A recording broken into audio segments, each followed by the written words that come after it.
So welcome back to Inspire Elsie's Radio, and you're tuned into Inspiring Talks with Ilhaam. Today, that I promised, Joshua Cox is the founder of Fix Forward, a platform dedicated to driving social impact through innovative solutions with a passion for creating positive change. So welcome to Inspire Elsie's Radio. Welcome back to Inspire Elsie's Radio. Thanks, Ilham. Good to be with you.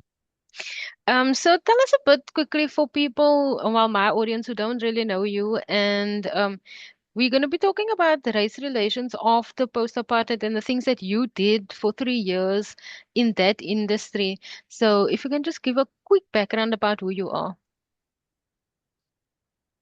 Sure, yeah. So my background is in the nonprofit sector. I've worked in the community development space. I worked as an activist for traditional fishing communities across Africa for a few years, sort of advocacy work, working to protect the rights of traditional fishers against the privatization of big industry.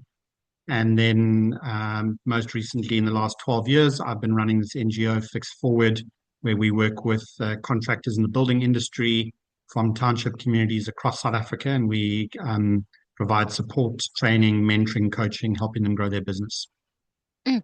So, if we're talking about post-apartheid, and I was interested in talking to you about the mindset change of white people and how they had to go through that transition to seeing people of color as equal. So if you can tell us a bit about the things that you've done in that line of work. Sure, yeah. So I think a lot of it really started, it goes back to my school days, in fact, which was my sort of earliest encounter and awareness of kind of apartheid and racism and so on. I think I had quite an unusual schooling for a young white kid in the late 80s, in that we were like a multiracial school. There were kids from Kailicha, from Nyanga, from Mitchell's Plain at the school that I was at. And I think that really gave me that, having that sort of close experience of engaging with people who were living at that time under the apartheid system was really the thing that kind of opened my eyes initially. And then I think it was in my time working with the traditional fishing communities and a lot of colleagues who came out of the sort of community organizing movement, the sort of labor, trade union background. A lot of my conversations and engagements with those people really sparked a curiosity. It was really around the time of kind of roads must fall, fees must fall. And so I really dived into becoming really interested in it, started reading a lot of Biko and other authors and so on. And it led to me really hitting the moment of the George Floyd murders in 2020, really sparked an initiative called the Racial Literacy Project, where I basically put together a website on common questions and concepts related to race and racism, specifically in the South African context. So really just drawing on some of the insights and knowledge and experience that I'd gained from the books that I'd read, the conversations that I'd had, the voices that I was following in this very disruptive time of kind of roads must fall, fees must fall. And so I put together this website, and off the back of that, ended up doing some consulting work into UCT on their anti-racism project, specifically focusing on the kind of the decentering whiteness component of that program. So can you tell us a bit about that? Like what did that entail? The program at UCT. Yeah, because if you trying to decentralize white people, like where do you start? Like, what do you do? Or what Yeah, did you for do? sure, for sure. Yeah, so I mean, look, yeah, so look, our focus was really around bringing the conversation to the forefront of white people, so creating engagement around that through some of the work that we did. So we set up a podcast with topics and themes quite closely related to some of the stuff that I'd done on the Racial Literacy Project.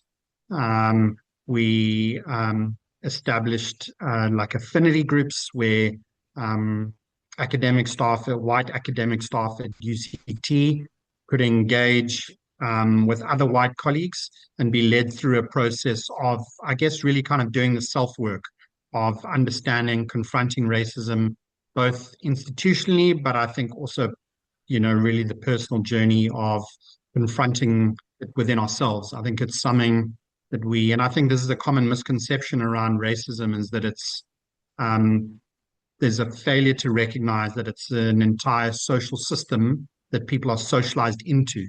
Mm, So there are behaviors and norms and practices that we haven't even consciously chosen, because that's just the society that we live in the society that we're raised in as white people. And so it's a kind of the program was really focusing on helping white people at UCT to confront and unlearn some of these patterns, become more conscious of them, and start doing the work of better understanding and of shifting their own kind of mindsets and behaviors, and then obviously bringing that into a kind of a wider influence of within their departments and other areas of the academic institution.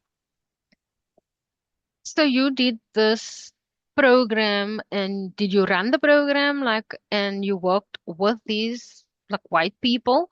And like, what were some of the challenges that you faced and that they faced? Because confronting something is a very difficult thing, and to see yourself for who you are and for your beliefs and what you've trained, like it's like a, I don't want to say brainwashing, but I want to say it's like it's trained behavior.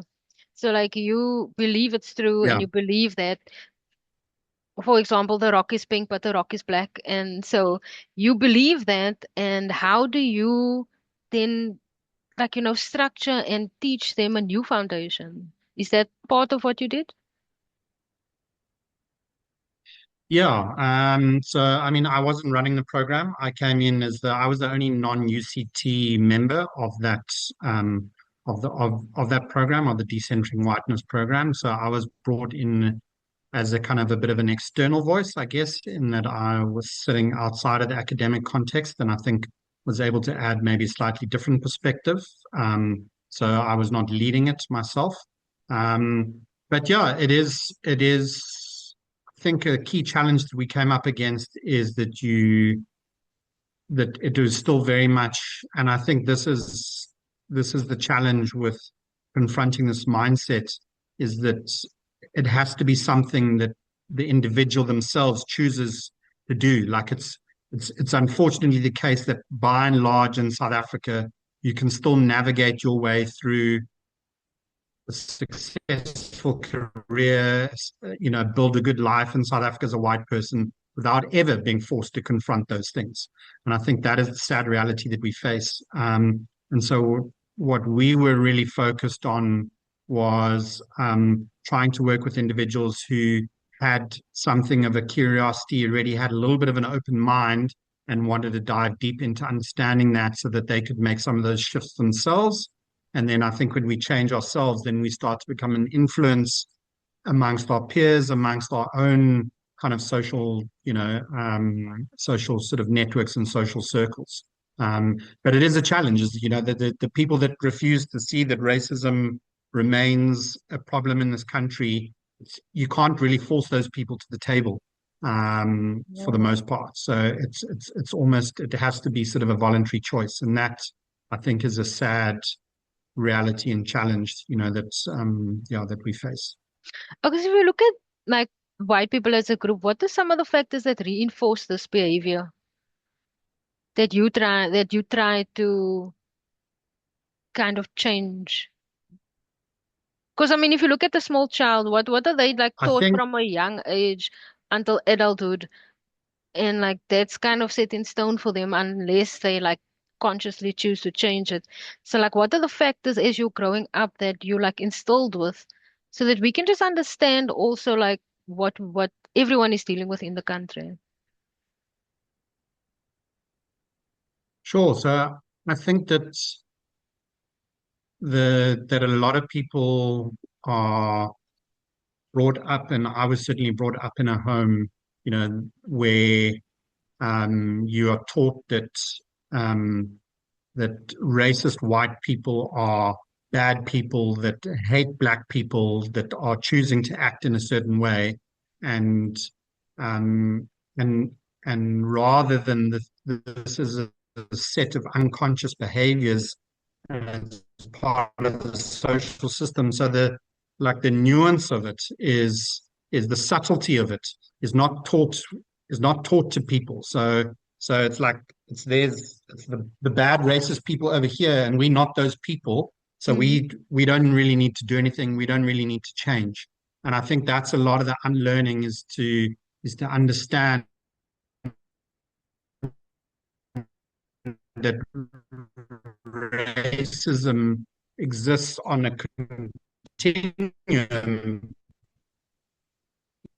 It exists things that are people, but just because of the social norms that we grow up with, but that is still racism, and it is still something that we need to confront. Um, and that if you have those blind spots, it doesn't make you an evil, hateful person, which I think has made any conversation involving race deeply uncomfortable for white people. And I think that's the biggest hurdle that we have to overcome is this kind of white fragility, this defensiveness that comes up the minute the question of race is raised amongst white people, the minute that any generalization is made towards white people and their behavior. It's deeply uncomfortable for people because they immediately want to show themselves to be, well, I'm not like that. I'm a good person. I love all people, regardless of color. I don't see color. These are the kind of the default patterns that people slip into, that people are really just trying to position themselves as good human beings.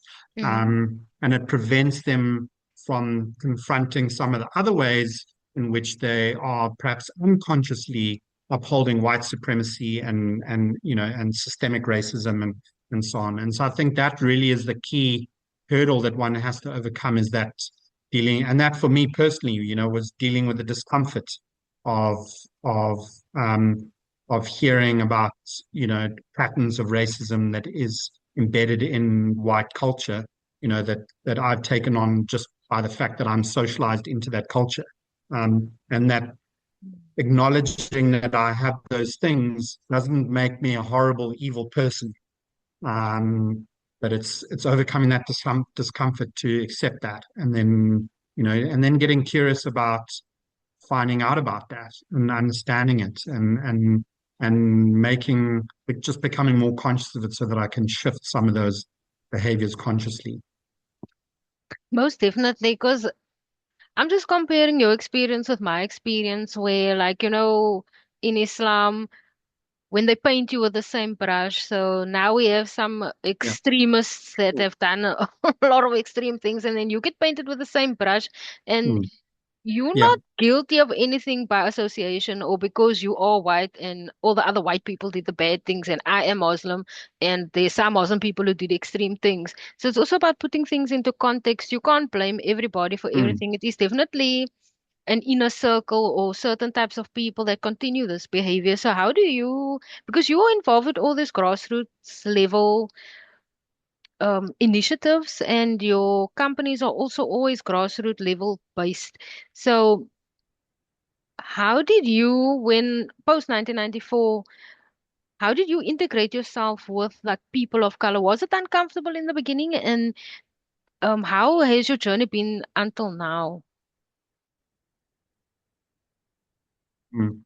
Yeah. So I think immediately I had, I guess, as a white person, a little bit of a head start in that I went to school as a young boy, with you know with people of color that I became friends with, and so there was immediately probably a greater ease of relating to people who are different to me.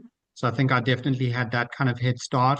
I also had an experience that I've only recently come to appreciate just how significant I think it actually was, in that I went to go and work as a teenager with a friend of mine. We went to go and work on a farm in the Karoo in the school holidays. And we worked under We worked with sort of colored farm laborers on Mm, Afrikaans speaking colored farm laborers on that farm.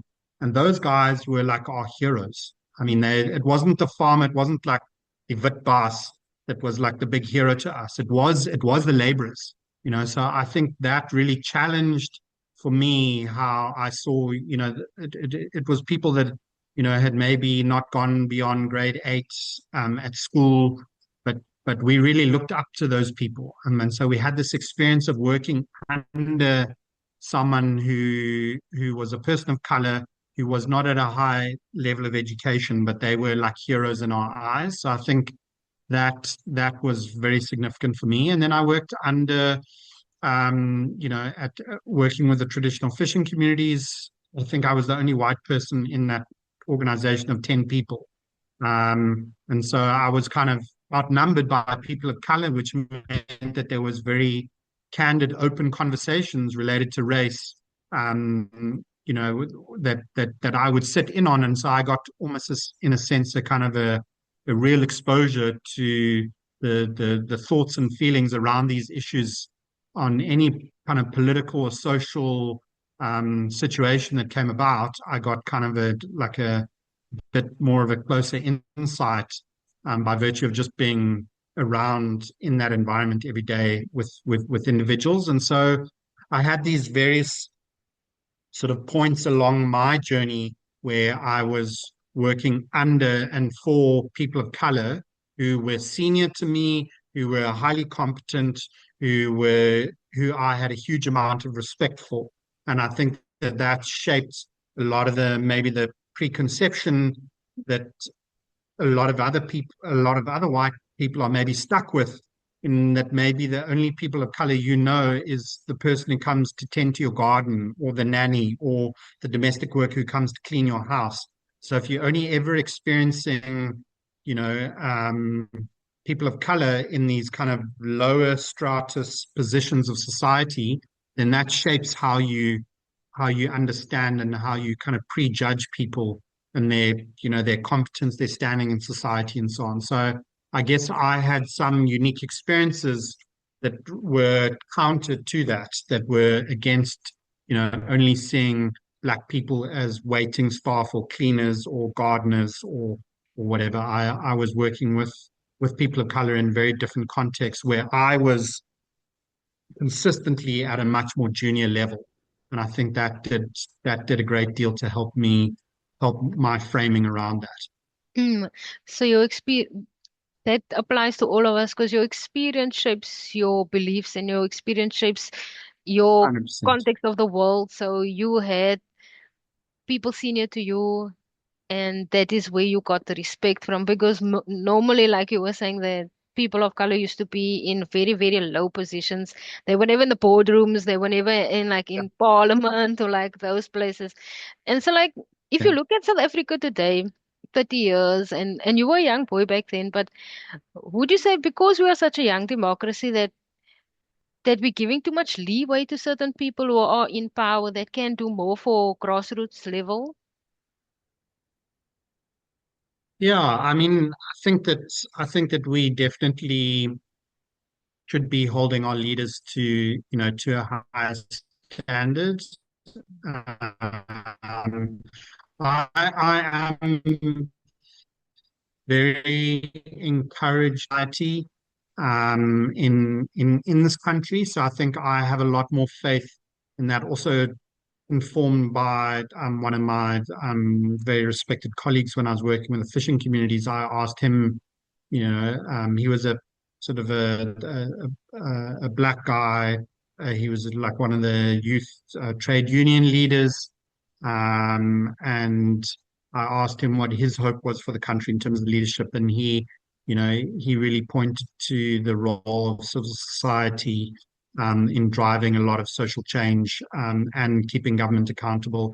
And I think that we do have quite a strong civil society sector in this country. So I think my hope probably lies more in that than to what's happening actually at a grassroots level, through various nonprofits and civil society and advocacy organization organizations that I think are doing amazing work. And I think that's really going to be what drives a lot of the social change. And I think it's, I think social change, if you look, globally, very little of that actually comes besides maybe if there's you know, a kind of a movement that overturns a political system, I think that that's a form of liberation. But in terms of politicians actually leading and governing governments, there's very limited social change that you see, happening at that level. I think a lot of it happens at the grassroots level, at the community level. It's driven by civil society groups. It's driven by community groups, religious groups, and I think that's really where I put a lot of the hope into for this country and for the progress. So you come from that background. What do you see for the future, and like what things would you like to see implemented, like from the government side? Because you're saying that most community level organizations are funded by private people, which is either private companies or like we pull together and we make a plan. So what do you want from government, Mm. especially because you have so much experience in that area? How can they help more? I mean, I think I would start by saying that I think that the struggle that remains for this country, and particularly for people of color in this country, and to a degree, I think I really believe in that thing that we can only be free when we are all free. So it does also concern white people. And so for me, I think the struggle that remains is really around creating greater economic freedom for people of color. I think that is the big project in my view that still remains in place and still requires the most work, the most energy, the most attention. And I think there's a huge opportunity for that to happen through government looking at ways in which it can feed support into some of the informal economic activities that take place in communities. There's a lot of really interesting discussion coming out around the the scale and the value of the informal economy. That even unemployment figures, uh, yes, are horrendous when we consider them in terms of formal employment, but you have a lot of people running small informal businesses that I think are the backbone of many communities economically. And Mm. I think if government can find a way to resource support, this is essentially what we're trying to do with Fix Forward, is we're trying to penetrate these informal economies and provide the support, that an ecosystem of support to remove some of those barriers that prevent these informal businesses from growing and reaching the scale and potential that they have to create jobs and economic prosperity in community. Because I think until that happens, the political freedoms that people have, I think, are largely, from my perspective, are largely meaningless unless they come side by side with economic freedoms. And so I think that's the project. And I think the informal economy is the key sector that I believe government should be focusing on resourcing and removing some of those barriers through organizations like ourselves and others in community groups. Mm. So somebody who's sitting at home and they're like, what is Fix Forward? What do you do? Yeah, so we work with businesses in the township communities and also in some rural communities in various provinces.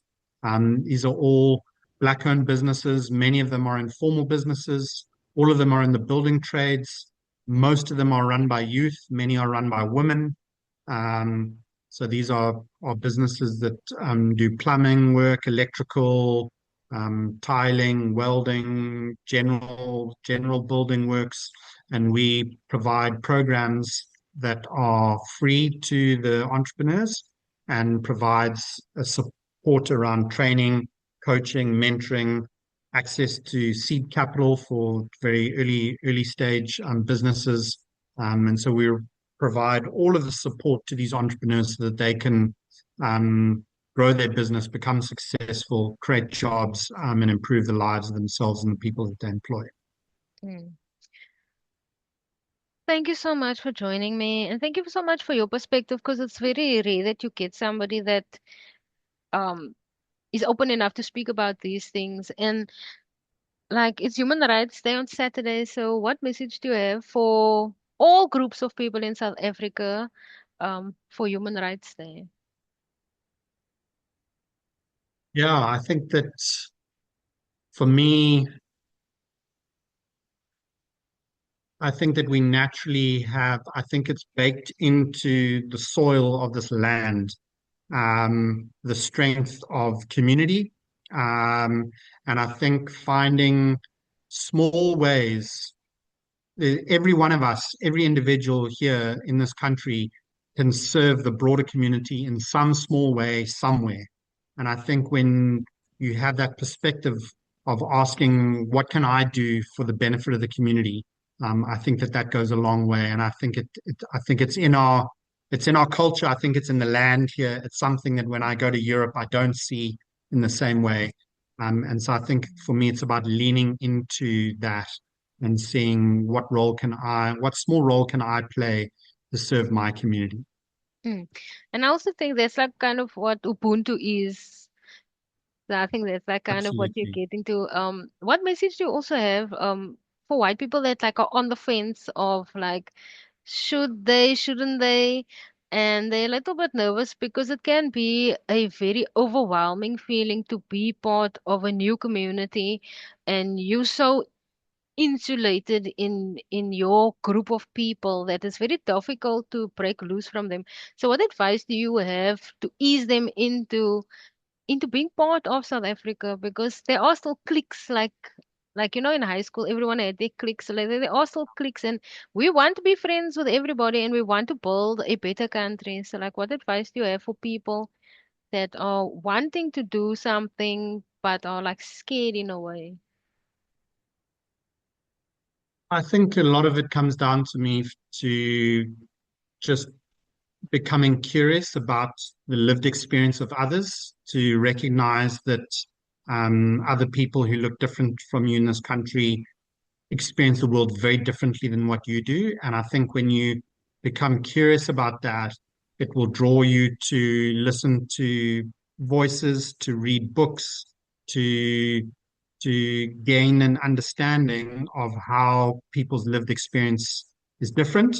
And I think that that process is one that is incredibly rewarding. It's deeply enriching. It's given me a far greater appreciation for this country and the various people and cultures that live in it. So I would lean into that curiosity and try and understand the lived experience of people who are different to you. I also just want to say lastly that there's fear in every community. There are bad people in every community. So it's also just about being wise and doing your research and making sure that you keep yourself safe and protect yourself because in every suburb there's something bad happening. So don't be scared and like lean on the people that already have experience. So I just want to thank you for your time and have a wonderful Human Rights Day weekend and have a blessed day. Thank you so much. Thank you so much, Ilham. It was great to speak to you. Really appreciate it. Have a wonderful day. Thank you, Joshua.